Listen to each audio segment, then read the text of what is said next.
Hello दोस्तों, नमस्कार। स्वागत है आप सभी लोगों का स्टडी आईक्यू पर। स्टडी आईक्यू के साथ आप लोग जुड़ चुके हैं। मैं शुभम सरधालिया एक और विषय पे, एक और टॉपिक पे बात करने के लिए आ गया हूं। दोस्तों, आप चाहें तो इंस्टाग्राम, फेसबुक या टेलीग्राम के माध्यम से मेरे साथ कनेक्ट कर सकते हैं। कोई भी आपका डाउट है, कोई आपकी क्वेरी है, आप यहाँ मुझसे पूछ सकते हैं। दोस्तों, हम जिस विषय पे बात करने वाले हैं वो संबंधित है बिहार राज्य से।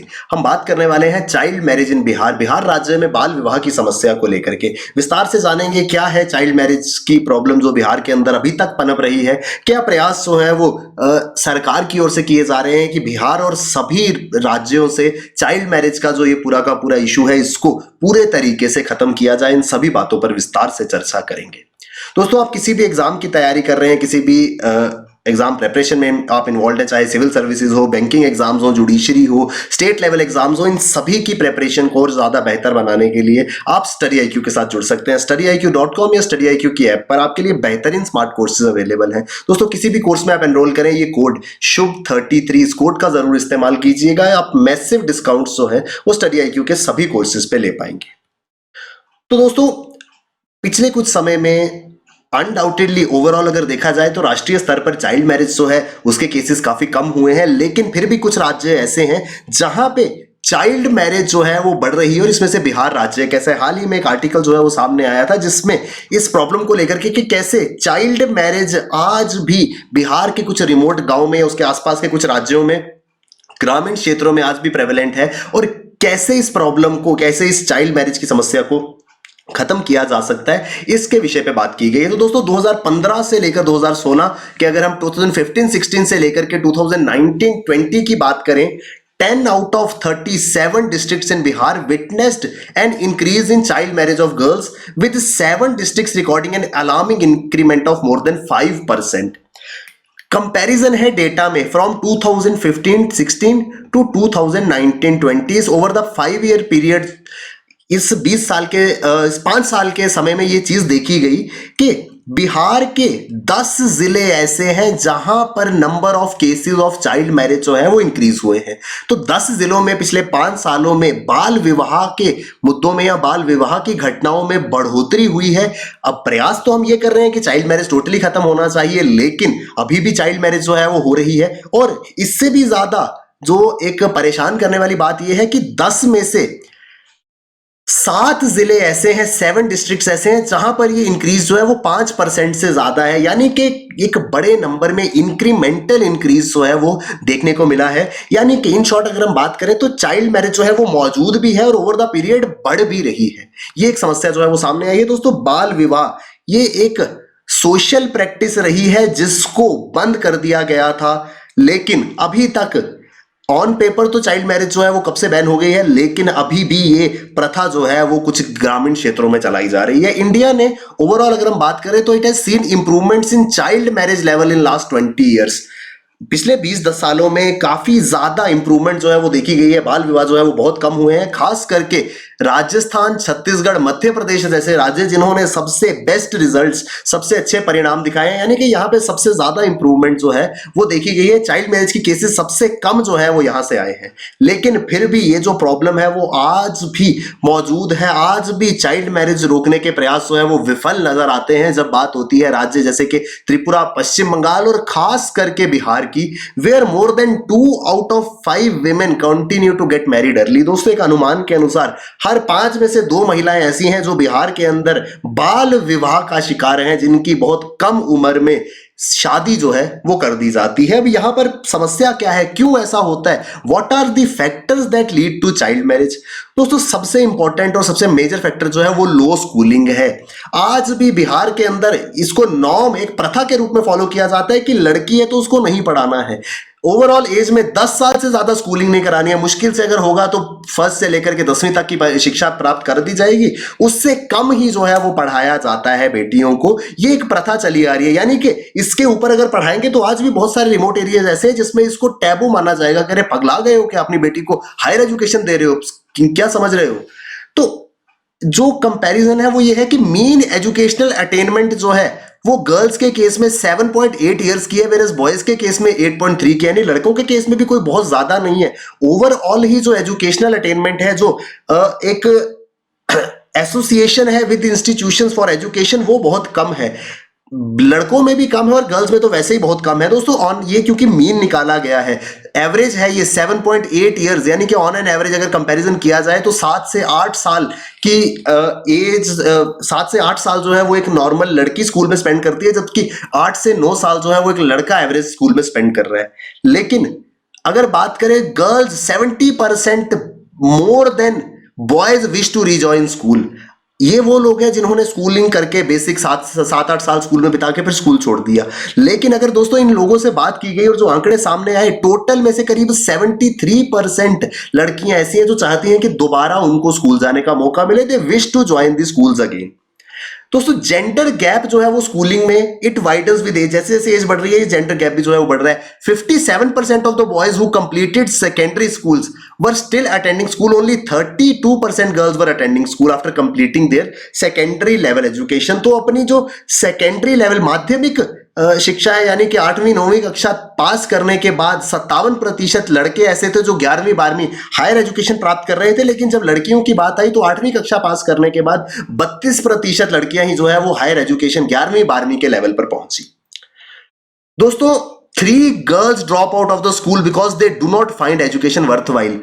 3 में से एक लड़की जो है वो स्कूल इस वजह से छोड़ देती है क्योंकि उसे लगता है कि स्कूल जाना जो है वो वर्थवाइल नहीं है, क्या करेंगे स्कूल जाके। उसके कंपैरिजन में उन्हें लगता है कि घर पे रह करके कोई काम सीख लेंगे, या ऐसा करने का प्रेशर उनके ऊपर डाला जाता है। क्योंकि दोस्तों अनडाउटेडली ये चीज देखी जाती है कि लड़की अगर स्कूल में जा रही है तो वो पढ़ाई की तरफ उसका ध्यान है, लेकिन शादी तो किस क्राइटेरिया पे होगी? क्या उसको घर का काम आता है? क्या वो खाना बना लेती है? क्या वो परिवार को संभाल लेगी? जब आप स्कूल में इतना टाइम बिता रहे हैं तो ये चीजें नहीं सीख पाओगी। ये मानसिकता, ये माइंडसेट जो है वो लड़कियों को कहीं ना कहीं फोर्स करता है, जिससे उनके दिमाग में भी ये चीज आ गई है कि भैया मैं क्यों अपना समय पढ़ाई पे जो है वो दे रही हूँ, जबकि मुझे वो चीजें सीखनी है जिससे मेरा परिवार या मेरा घर जो है वो चलेगा। तो इस वजह से 3 में से एक लड़की जो है वो इस कारण से स्कूल से जो है वो ड्रॉप आउट कर जाती है। Boys who dropped out of school did so for paid work activities. अब लड़के जो स्कूल छोड़ के बाहर आते हैं उनके कारण कुछ और है। उन्हें लगता है कि स्कूल जाने के बजाय अगर मैं किसी दुकान पे काम कर लूंगा, कोई मेहनत मजदूरी का काम कर लूंगा, तो मेरे परिवार में एक फाइनेंशियल एड, एक आर्थिक मदद मैं परिवार की कर पाऊंगा।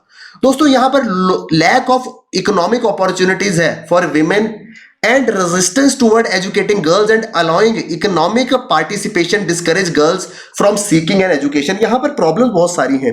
एक तो रिमोट इलाके हैं कि पढ़ के क्या कर लोगी, क्योंकि एम्प्लॉयमेंट अपॉर्चुनिटीज वैसे ही लिमिटेड है, उसके ऊपर लड़कियों को वो और ज्यादा रिस्ट्रिक्ट करते हैं। तो पहली चीज ये है कि क्या बन जाओगी पढ़ाई करके।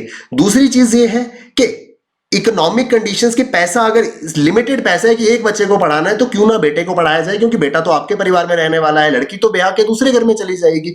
तो ये कुछ मेजर रीजंस हैं जो एजुकेशन को प्रमोट नहीं होने देते। दोस्तों एक बहुत बड़ी समस्या और देखी गई है, क्योंकि ऑन एन एवरेज इन ग्रामीण क्षेत्रों में लेवल ऑफ एजुकेशन जो है वो इन जनरल ही कम है, चाहे लड़कियां हो या लड़के हो। तो कोई बहुत ज्यादा पढ़े लिखे लड़कों की भी बहुत कमी है, जिस वजह से प्रॉब्लम ये आती है कि भाई लड़के जब ज्यादा पढ़े नहीं हैं, अगर लड़कियां ज्यादा पढ़ जाती हैं तो उनके लिए मैरिज प्रपोजल्स कम हो जाते हैं, यानी कि अब उस लड़की के बराबर या उससे ज्यादा पढ़ा लिखा लड़का मिलना मुश्किल है। प्लस कुछ लोग ऐसे भी हैं जो सिर्फ इस कारण से पढ़ी हुई लड़की के साथ में अपने बेटे की शादी नहीं करेंगे, क्योंकि उन्हें लगता है कि लड़की तो पढ़ी लिखी है, अब पढ़ी लिखी है तो ये बाहर नौकरी की तलाश करेगी या घर का काम नहीं करेगी। तो जो एक फैमिली कोरस जिसके लिए मेनली ग्रामीण क्षेत्रों में माना जाता है कि लड़के की शादी करनी है, वो तो कहीं ना कहीं फुलफिल नहीं हो पाएगा। तो इस वजह से इन इलाकों में यह भी समझा जाता है कि ज्यादा शिक्षा देकर के आप अपनी बेटी के जो मैरिटल ऑप्शंस हैं, जो विवाह करने की उसके चांसेस है, उनको प्रोबेबिलिटी है, उसको कम कर रहे हैं, क्योंकि ज्यादा पढ़ी लिखी हुई लड़की के लिए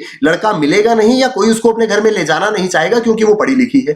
इस वजह से पढ़ाई जो है वो साइडलाइन की जा रही है। एक पैट्रियार्कल पर्सपेक्टिव है कि पढ़ाई अगर चूज करना है लड़के और लड़की में से तो लड़के को पढ़ाई करानी है, क्योंकि वो जो है वो लड़के ही जो है वो परिवार को रिप्रेजेंट करेंगे। लड़कों का काम है परिवार का इकोनॉमिक वेलबींग देखना, लड़कियों का काम नहीं है। तो पढ़ाई लिख करके कमाई जो है वो लड़का ही करेगा, और इसको सपोर्ट किया जाता है जो कम्युनिटी के गेट कीपर्स हैं, जैसे पंचायत रिप्रेजेंटेटिव्स हो गए, जो ग्रामीण क्षेत्रों में। अब गांव के अंदर एक रिमोट गांव है, वहां पे सबसे ज्यादा इंपॉर्टेंस किसकी होती है?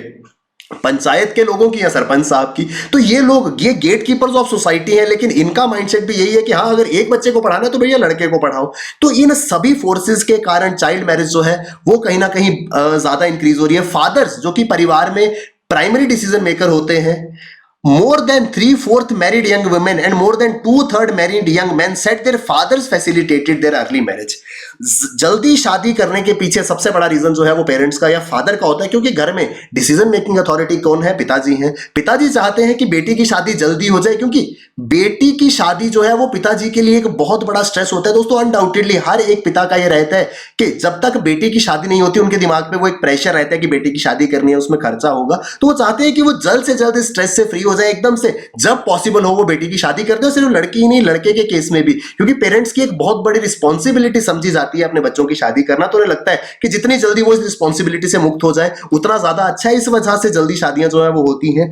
दोस्तों इसको लेकर के अब ये सारी की सारी प्रॉब्लम जो है वो सबके सामने थी। इस वजह से दिसंबर 2021 में यूनियन कैबिनेट ने यह फैसला किया कि लड़कियों की जो लीगल एज ऑफ मैरिज है वो पहले 18 वर्ष की होती थी, यानी कि 18 साल से ऊपर आप लड़की की शादी कर सकते हैं। अगर 18 वर्ष से पहले आप शादी करते हैं तो वो गैर कानूनी है, लेकिन इसको बढ़ाकर के 21 ईयर्स जो है वो हाल ही में करने का सरकार ने निर्णय लिया है। लड़कों के लिए ऑलरेडी एज जो है वो 21 साल की थी, यानी यहां भी कहीं ना कहीं डिस्क्रिमिनेशन थी कि लड़का जो है वो मैच्योर होना चाहिए, लड़की अगर कम मैच्योर है तो भी चलेगी। लेकिन अब इस बैरियर को रिमूव किया गया है। सरकार ने प्रस्ताव दिया कि 21 वर्ष की आयु जो है वो लड़कियों के लिए भी प्रेस्क्राइब करनी चाहिए। The law prescribes minimum age of marriage to essentially outlaw child marriages. इस प्रकार के कानून से अगर 21 वर्ष से पहले शादी होती है तो ये गैर कानूनी होगा, जिससे कानून के डर से ही सही चाइल्ड मैरिज जो है वो कम होगी and it will prevent the abuse of minors. दोस्तों छोटी उम्र में जब लड़कियों की शादी हो जाती है इससे बहुत सारी प्रॉब्लम एसोसिएटेड है, हेल्थ रिलेटेड प्रॉब्लम्स हैं, क्योंकि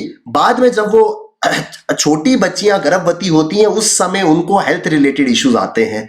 दोस्तों ये प्रस्ताव जो है वो प्राइमरीली किसके द्वारा दिया गया था? एक टास्क फोर्स कमेटी बनाई गई थी जिसको हेड कर रहे थे जया जेटली। दोस्तों ये नाम इंपॉर्टेंट है, जया जेटली कमेटी कहा जाता है। Ministry of women and child development द्वारा एक टास्क फोर्स बनाई गई जिनका काम क्या था?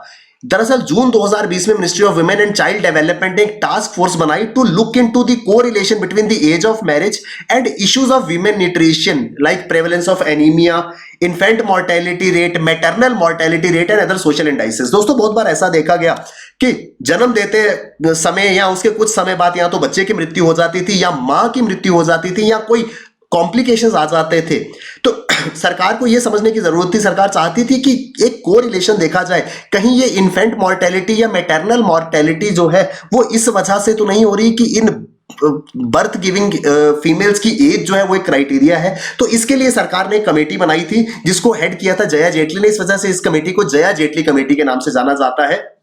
और जया जेटली कमेटी ने रिकमेंड करा था कि अनडाउटेडली छोटी उम्र में लड़कियों की शादी होने के कारण जब वो बच्चे को जन्म देती है उस समय पे प्रॉब्लम्स आती है, जिससे बच्चे की जान को या मां की जान को खतरा हो सकता है। इस वजह से रिकमेंडेशन जो है वो दी गई थी। और इस रिकमेंडेशन जो कहते थे कि मिनिमम एज ऑफ मैरिज जो है उसको बढ़ाना चाहिए, इस रिकमेंडेशन के आधार पर सरकार ने 18 वर्ष से बढ़ा करके मिनिमम एज जो है वो 18 वर्ष की कर दी थी। The committee was headed by former Samata party president Jaya Jaitly, also head board NITI Aayog member doctor V K Paul and secretaries of several ministries. तो अलग अलग मंत्रालयों के सचिव थे, नीति आयोग के एक सदस्य थे, एक farmer party president Jaya Jaitley थे। तो इन सभी के द्वारा इस कमेटी को जो है वो एक कमेटी फॉर्म की और इस कमेटी ने ये डिसीजन जो है वो दिया था कि मैरिज एज जो है लड़कियों के लिए वो बढ़ानी चाहिए, क्योंकि मैच्योर एज में जब शादी होगी उसके बाद इस प्रकार की जो birth of offspring related complications है वो कम हो जाएंगी। दोस्तों अब चाइल्ड मैरिज की पूरी प्रॉब्लम है, इससे क्या क्या फर्क पड़ता है? दोस्तों चाइल्ड मैरिज से अपॉर्चुनिटीज अनडाउटेडली रिड्यूस हो जाती है। सबसे पहला क्या है कि शिक्षा, एजुकेशन को क्राइटेरिया नहीं समझा जाता कि शिक्षा की जरूरत नहीं है, जल्दी से शादी कर दो। जिस वजह से अब एजुकेशन प्रॉपर नहीं है तो इकोनॉमिक वेलबींग नहीं हो पाएगा। दोस्तों इससे जिस विमेन एम्पावरमेंट की हम बात करते हैं, महिला सशक्तिकरण की बात करते हैं, वो कभी हो नहीं सकता कि जब तक प्रॉपर एजुकेशन जो है वो लड़कियों को ना मिले। क्यों? क्योंकि एम्पावरमेंट आती है जब आप इकोनॉमिकली साउंड है। दोस्तों जिस दिन तक महिलाओं को अपने आर्थिक गुजारे के लिए या अपने रेगुलर एक्सपेंडिचर के लिए भी अपने पति को या अपने पिता को या किसी भी मेल मेंबर की ओर देखना होगा, तब तक महिला सशक्तिकरण पॉसिबल नहीं है। सबसे पहला प्रयास ये होना चाहिए कि महिलाओं को इकोनॉमिकली साउंड बनाया जाए। वो कैसे होगा? जब वो प्रॉपर शिक्षा प्राप्त करेंगे तो शिक्षा के आधार पर वो अपने लिए आय के लाइवलीहुड के स्रोत जो है वो बना पाएंगी। इस तरीके से अपॉर्चुनिटीज जो है वो कट शॉर्ट होती जाती हैं चाइल्ड मैरिज के कारण। दोस्तों चाइल्ड मैरिज जो है इसको बड़े पैमाने पर वायलेशन ऑफ ह्यूमन राइट्स जो है वो समझा जाता है। दुनिया भर में इसको वायलेंस अगेंस्ट गर्ल्स माना जाता है कि छोटी उम्र में अगर लड़की की आप शादी करा रहे हैं तो ये आप एक बड़ी हिंसा कर रहे हैं, आप मानव अधिकार का हनन जो है वो यहां पर कर रहे हैं। एलिमिनेशन ऑफ चाइल्ड मैरिज जो है इसको टारगेट रखा गया है सस्टेनेबल डेवलपमेंट गोल्स में कि 2030 तक हमको दुनिया के हर कोने से चाइल्ड मैरिज को खत्म करना है और इस तरीके से भारत के अंदर भी इसको इंप्लीमेंट करना है, जिसके दिशा में सरकार ने ये फैसला भी लिया था। लेकिन आज भी एक प्रॉपर विजिल की जरूरत है, ग्राउंड लेवल पर जाकर के ये चीज सुनिश्चित करने की जरूरत है कि सिर्फ on paper he child marriage जो है वो कम ना हो, एक्चुअल में भी उन इलाकों में, उन रिमोट एरियाज में जाकर के चाइल्ड मैरिज के केसेस को कम करना होगा, इन पे रोक लगानी होगी। तो ये दोस्तों पूरा का पूरा आर्टिकल जो है वो current scenario of child marriage पे बात कर रहा था। आई होप हम विस्तार से समझ पाए होंगे दोस्तों। इस तरीके के आर्टिकल जो है वो हमको सिविल सर्विसेज में आंसर राइटिंग या एसे वगैरह में काफी ज्यादा हेल्प करते हैं। तो दोस्तों आई होप हम विस्तार से ये पूरा का पूरा आर्टिकल समझ पाए होंगे। किसी भी एग्जाम की आप तैयारी कर रहे हैं, स्टडी आईक्यू पर आपके लिए बेहतरीन स्मार्ट कोर्सेज अवेलेबल हैं। किसी भी कोर्स में आप एनरोल करें, ये कोड शुभ 33 इस कोड का जरूर इस्तेमाल कीजिएगा। आप मैसिव डिस्काउंट्स स्टडी आईक्यू के सभी कोर्सेज पे ले पाएंगे। Thank you very much, all the best, keep working hard, bye bye, take care, Jai Hind.